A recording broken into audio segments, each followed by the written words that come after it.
अस्सलाम वालेकुम नाज़रीन, ताहिर बिलाल फूड सीक्रेट की तरफ से हम आपको खुशामदीद कहते हैं। आज हम एक नई वीडियो और नई रेसिपी के साथ हाज़िर हुए हैं। हम आपको इस वीडियो में ये दिखाने जा रहे हैं कि चावल रेसिपी सादा नमकीन चावल और ज़रदा पुलाव किस तरह तैयार होते हैं और ये तैयार होने के बाद कितना ही मज़ेदार और टेस्टी होते हैं। आप भी इस वीडियो को देखें।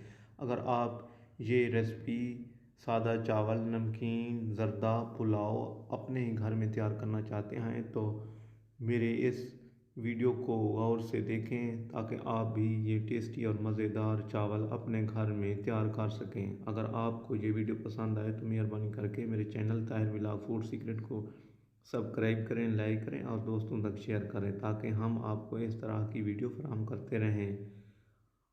अगर आप इसकी तफसीलात की जानब जाना चाहते हैं तो इस वीडियो को मुकम्मल देखें ताकि आप भी तरीक़ाकार देख सकें।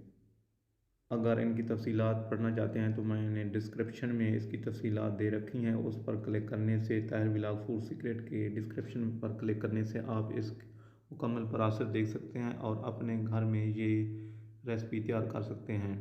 Thanks for watching.